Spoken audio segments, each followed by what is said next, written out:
आरिफ एक आम सा लड़का था। नमाज भी पढ़ता था, रोजा भी रखता था, लेकिन उसकी एक आदत उसकी सारी इबादतों पर भारी थी, उसकी जबान। उसे गुस्सा जल्दी आता था और गाली देना तो जैसे उसके लिए सांस लेने जितना आसान था। मोहल्ले के लोग उससे डरते थे, रिश्तेदार दूर रहते थे और घर वाले तो बस अल्लाह से दुआ करते थे कि या अल्लाह इसे हिदायत दे दे। एक दिन उसकी अम्मी ने रोते हुए कहा, बेटा तू नमाजी है, पर तेरी जबान से हर रोज लानतें और गालियां निकलती हैं। क्या तुझे नहीं पता कि अल्लाह के रसूल सल्लल्लाहु अलैहि वसल्लम ने फरमाया है, मोमिन न तो गाली देने वाला होता है, न लानत करने वाला और न बेहया और फोहश बोलने वाला। आरिफ ने उस वक्त चुपचाप सुन लिया, लेकिन दिल पर असर नहीं हुआ। कुछ दिनों बाद एक हादसा हुआ। आरिफ का सबसे अच्छा दोस्त फैजल, जो हर हाल में उसके साथ खड़ा रहता था, एक दिन उससे गलती से कुछ उल्टा बोल गया।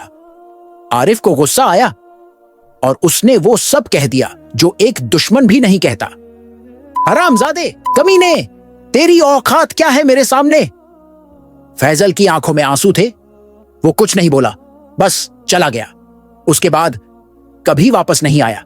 वहीं से आरिफ की तन्हाई शुरू हुई। दोस्त छोड़ गए, लोग दूर हो गए और अम्मी की तबीयत बिगड़ने लगी। एक रात अम्मी ने बहुत कमजोरी में कहा, बेटा अल्लाह से माफी मांग ले। कुरान कहता है, हर बात जो जबान से निकलती है एक निगरान फरिश्ता उसे लिख लेता है। तेरी ये जबान तुझे कब्र में भी सताएगी और कयामत में भी। वो रात आरिफ की जिंदगी की सबसे भारी रात थी। उसे नींद नहीं आई। उसके कानों में गालियां गूंज रही थीं और हर गाली एक आग बनकर उसके दिल को जलाती जा रही थी। उसे लगा जैसे शैतान उसके कान में कह रहा हो, तू तो मेरा आदमी है आरिफ, तेरी जबान से मैंने कितनों के दिल तोड़े, रिश्ते बिगाड़े और तुझे खुद भी तना कर दिया। सुबह हुई। आरिफ ने पहली बार नमाज के बाद तौबा की। उसने अल्लाह से कहा, या अल्लाह मेरी जबान को पाक बना दे।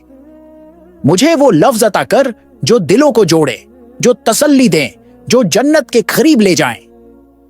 उस दिन से आरिफ ने गुस्से में भी खामोशी इख्तियार करनी शुरू की। जब भी दिल करता कि मुंह से कुछ फट पड़े, वो पढ़ लेता, औजु बिल्लाहि मिनश शैतानिर रजीम, और चुप हो जाता। वो जान चुका था कि रसूलुल्लाह सल्लल्लाहु अलैहि वसल्लम ने फरमाया, जो शख्स अल्लाह और आखिरत के दिन पर ईमान रखता है वो या तो भली बात कहे या चुप रहे। आज आरिफ वही लड़का है, लेकिन अब लोग उससे डरते नहीं, उसे दुआ देते हैं। उसकी जबान अब फूल जैसी है जिसकी खुशबू लोग महसूस करते हैं। उसने रिश्तों को वापस पाया और सबसे बढ़कर अल्लाह की रहमत की उम्मीद पाली।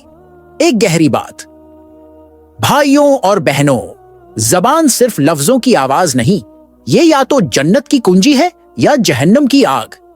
जो गालियां आज तुम्हें मर्दानगी लगती हैं, वही कब्र में अजाब बन सकती है।